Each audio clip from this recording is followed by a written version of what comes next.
Mga kaserbisyo, ito po, itong guest natin. Abay, napakamatapang tulad ko, tulad ng mga idol ko, matapang na legal expert. Hindi ko nasasabihin kung ilang taon na siya sa kanyang expertise at sa legal field. At baka makasuhan pa ako ng discrimination. O, di ba? Walang inuubungan, pero game na game para sa mga mamamayan. Sino po siya? Dito sa Just You and I. Just you and I. Walang iba kundi si House Private Prosecutor Attorney Lorna Capunan.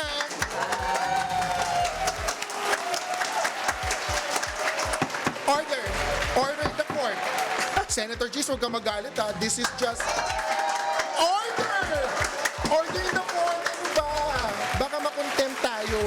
Wag akong makontempt ni Senator Cheese. This is just satire. This is just a parody, okay? Magandang gabi, attorney. Happy to be here. Thank you so much for giving us your time. Oo naman, ikaw pa. Okay. Aba? Okay. Ngayon, malas kami. Kasi kahit kinuha ka naming guest, a week ago pa, you confirmed very early. Ngayon, this week, biglang may sub judice. Hindi na pwede pag-usapan ng impeachment. So, ano pag-usapan natin? Di yung love life mo. Pero, wag yung love life ko. Wait lang ha. Mababaliktad tong show na to. Pero bago natin puntahan yung mga tanong ko, meron muna kaming ipi-play na video. Roll VTR. Para wag na tayong mag-compare. Thursday, Friday, manonood pa ako ng Odyssey. I'm sorry, Counsel. Alam ko nakanood ka ng Odyssey. Maganda ba? Nagandahan ka ba? Maganda.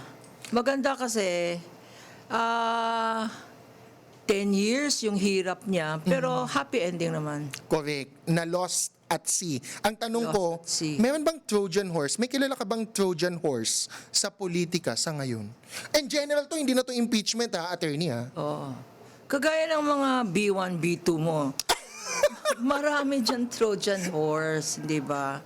Puno, akala mo kakampi. Akala mo bearing gifts, pero pagdating ng gabi, lalabas yan, aatake. Well, we'll never know.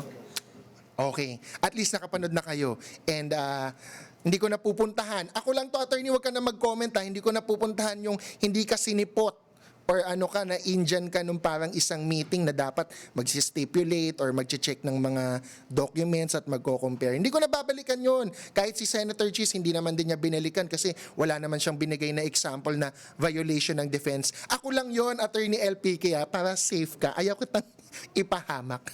So puntahan na lang natin yung fashion sense mo, attorney. Saan mo nakuha yung fashion sense mo? Tsaka bakit ang dami mong mga magagandang sneakers? Fashion sense? Yes! Many people say you're fashionable. I guess it's investment dressing, di ba? As you start your career, di ba?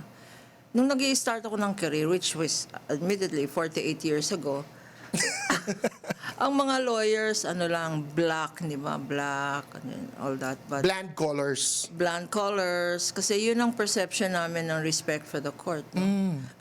But ngayon, pwede na lahat. As long as yung mga, even the men, kasi hindi Actually, naman nakikita sa well, how did I start collecting? It's not me. My kids are kickheads, no? They're the ones. I have 5 sons, 3 grandsons, 1 great-grandson. Hindi na pala sneakerhead, kickheads. Kick na yun. Kicks. Kicks na pala ang tawag ngayon. Kicks. So, Panahon ko nga, rubber shoes eh. correct, rubber shoes lang yun.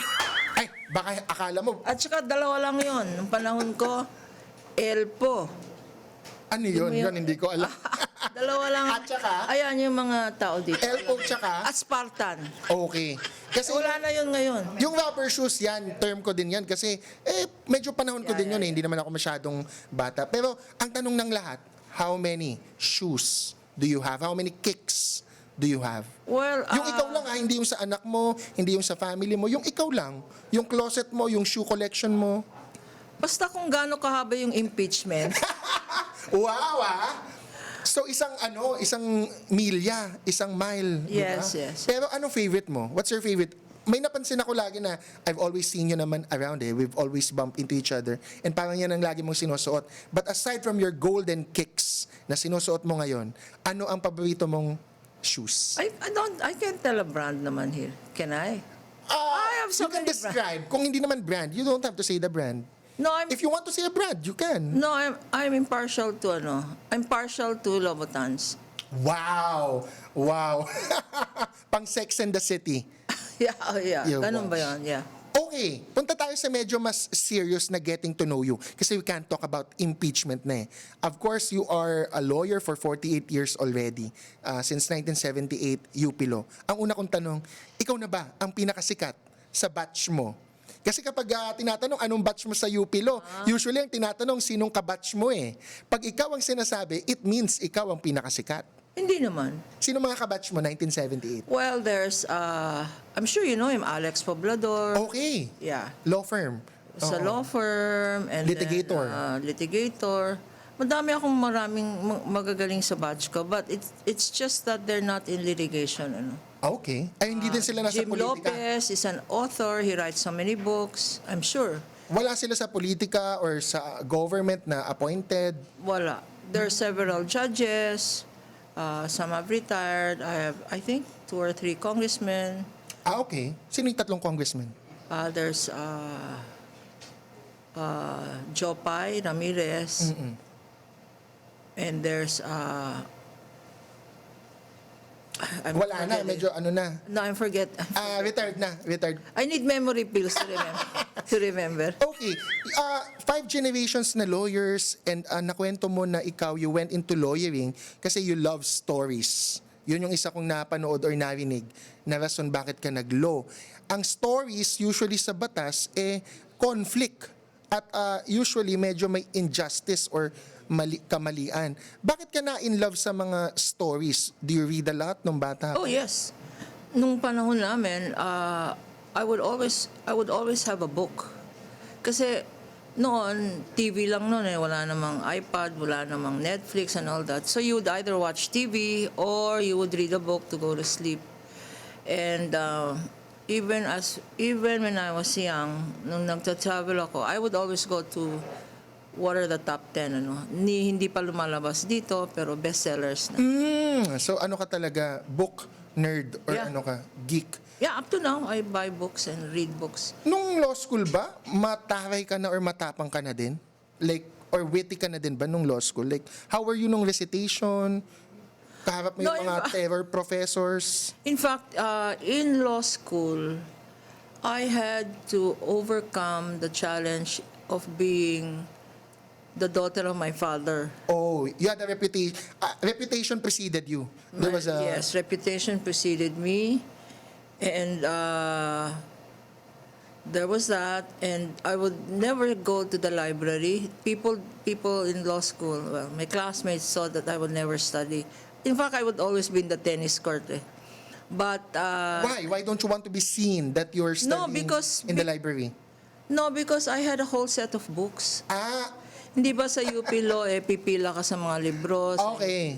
May sarili ka ng ano. Yeah, because my father, mga SCRA, Philippine Reports, at saka sa, you know naman, no, sa UP Law, wala pa nung mga summary. You really had to read it in the original, no? So matari ka na noon. Kasi medyo alone ka, medyo hindi ka masyado... Pero nagte-tennis ka mo. Did you have a lot of friends? Oh, I had a lot of friends. I was in UPSA, UPSCA. Okay, outgoing ka. I was outgoing naman. So yung pagiging I don't think shy is a word to describe me. you, ever since. Yeah, but I choose my friends. I mean, there are friends and there are friends, no? No, kasi parang baka ang dating sa ibang tao, mahirap kang lapitan. Baka parang may wall or snobbish ka kasi nga matapang ang dating mo eh. Matapang nga siguro ang dating ko, no? Takot ka ba? Hindi, ako? Hindi naman. Ikaw pa. Ako pa. Ikaw pa lang host dito, hindi ako. Sorry. Hindi, tsaka nasabi mo na love mo ko eh. Love kita, So, really. ba't Love naman ako kita. matatakot sa'yo? In fact nga, baka magalit ang other stations kasi nag-regrets ako since the Subjudice subjudice. came out. Ang lakas ko pala sa'yo, kahit na may subjudice, pumunta ka pa din dito. Siyempre, kasi, Hindi naman kita ipapahamak. Wala na nga akong I tinatanong know, tsaka sabi nila, about bibigyan niya ko na lang. impeachment. May ganyan daw. Basta pag impeachment na at sobra na yung tanong mo, gaganyan na ako. We can talk about the law in general naman eh. It doesn't have to be about But that's boring. impeachment. Hindi. Huwag kang mag-alala, hindi magiging boring yung mga tanong ko. Mga Miss Universe questions. Pero mamaya pa yung mga may hirap. Ito, may isa Sige. pa kaming ipi-play na VTR. May ipi-play pa kaming isang clip. Panoorin natin. Your Honor, please, I am preventing myself from giving her a spanking, Your Honor. That is what I would Your have Honor, done please. in the generational divide, Your Honor. Okay, hindi ko tatanungin ng impeachment. Ang itatanong ko, in real life, in a real courtroom, in a real case, meron ka na bang nabigyan ng quote-unquote spanking? Figuratively, yes. Figuratively? Oh, yes. Oh yeah, sino? Oh, yes. Like, in Marami. general. Madami yung mga kalaban mo. Oo nga, oo. Actually, yes. Kasi, sometimes heated arguments, di ba?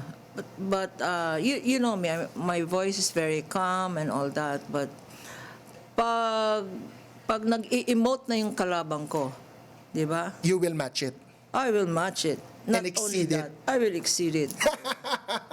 But, okay, ito, baka you might not answer, but if totoo lang, have you received a spanking yourself?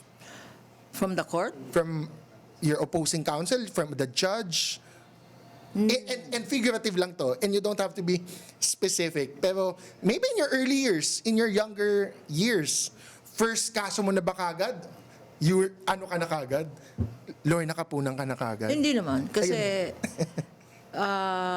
hindi ba nung bata pa kami, nung when I was a young lawyer, madami akong de officio cases. Kasi, And by the official meaning, for the public, no, ina-assign ng court, hindi ina-assign ng court. hindi mo Kasi- private client. Kasi nobody told me naman na wag kang mag-sit down sa harap. Huwag kang tumambay. Wag kang tumambay sa harap. Well, the front seats, I was always wondering, bakit hindi inoccupy ng mga lawyers ang front seats?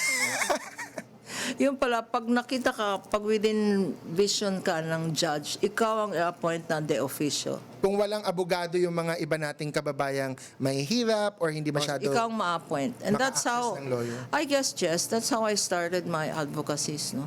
Also, that's why pro bono ka sa impeachment. Although hindi Yeah. impeachment-related ang tanong ko. Diba? Pro bono ka sa impeachment. Dati ka pa pala nagpo-pro Oh, yeah. pro bono. Yeah. But people know you to be an expensive lawyer. I'm sorry. Of course, I have to say that. Na, mahirap lapitan si Attorney Lorna kasi mataas ang talent fee or professional fee niyan eh. My, How would they get you to be pro bono? for the causa. What causes or anong mga advocacy ang mapapa-pro bono ka? Or yung historically, naging pro bono ka? Kasi I have a strong sense of right and wrong. And that's what I got from my mom and dad, no?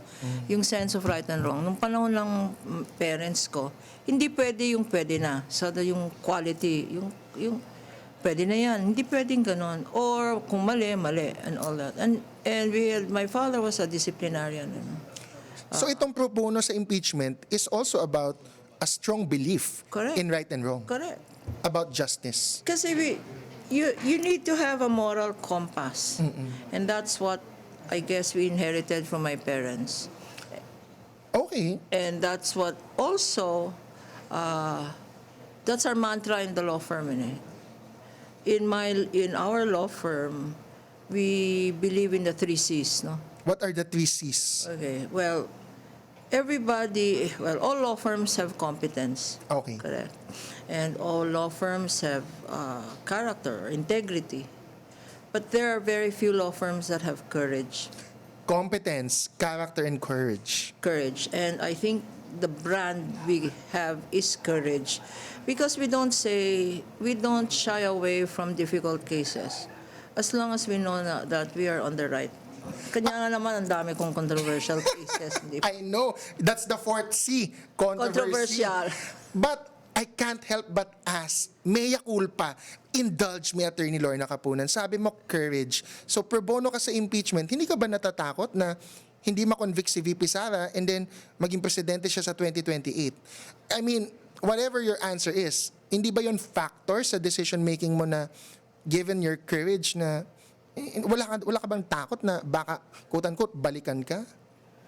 Meron ba akong kasamang security guard dito? Pumasok ako sa studio, pati yung security guard nyo nga, ang nagpayong sa akin. Wala kang nang- bodyguard. Wala akong bodyguard. I cannot Wala akong guess. taga-bit-bit ng bag ko. Walang... Well, what am I trying to say? I mean, if it's your time, it's your time.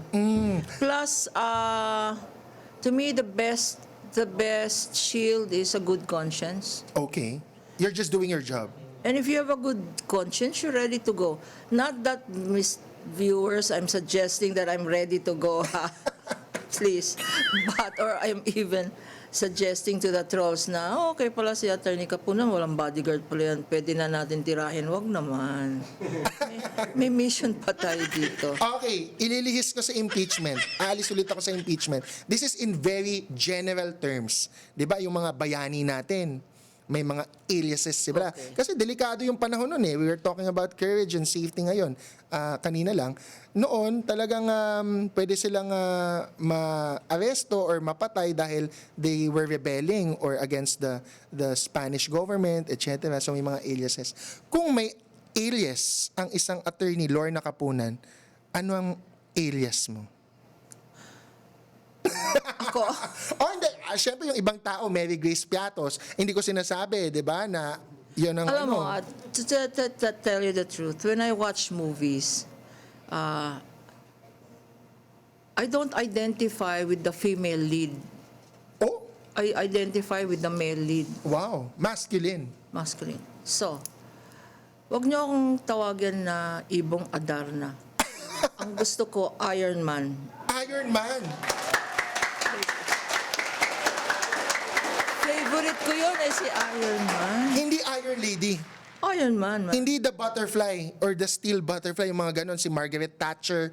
Gusto mo mas masculine yung ano mo? Iron Man. Iron Man. First, cute siya, di ba? Cute. So, are you an Avengers? Kayo ba sa prosecution team?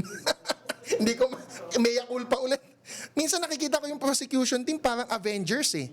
Kasi lahat ng mga bigatin, Congressman Chel Jokno, ako naman, I can say all of this, di ba? Siyempre, Congresswoman Laila De Lima, Cong Jervil, who is talagang nagpakitang gilas this year, Attorney Virgil Ligutan, a revelation to many people, and of course, you have a reputation that preceded yourself. Parang Avengers, lalo na Iron Man pala ang gusto mong Oh, alias. we are the A-team. You are the A-team. Avengers nga. Pwede. The A-team. Kung kami ang magsasabi, pwedeng Avengers. Kayo, syempre, wag nyo nang tawaging Avengers. In fact, hinihintay. Kung may Odyssey, hinihintay ko nga yung... Because Iron Man has morphed. He has already a new personality. So, inaabangan nyo yung Doomsday. Yes. Robert Downey Jr. is coming back. Yeah. But Yeah. not as Iron Man. Not as Iron Man. I think he's a bad guy, but Can you be a villain as well? Ikaw? me? Yes. Of course. Are you a villain in someone else's life right now, in real life? In many people's lives. I think I'm number one in their hate list, shit list, hit list. Even before impeachment? Even before impeachment. Oh. Well, I have to ask you because you led me there. Nandito na tayo sa cross-examination eh. Who is your parang enemy in court? A rival. Not really an enemy. Rival na lang. Yung parang rival in court, an opposing counsel or a client na usually parang you consider rival ko yan. Or considers you as a rival. I think everybody does. Yeah, but who is my biggest enemy or who is Rival na lang. biggest rival? Opo. Frankly, myself. Wow. Myself Why? because you set a standard for yourself, di ba? And sometimes you're either happy with how the day went or you're not happy how the day went, or yung mga I should have said this, I should have said that, or I should have spanked this kid, or I should have or I should have poisoned this senator, mga ganyan, no? So may standards ka, ang taas ng standards mo for yourself. I think that happens to everybody. You set a standard for yourself, no? So, I guess my best friend, my worst my worst critic is myself. Wow. Ang hirap nun, ha?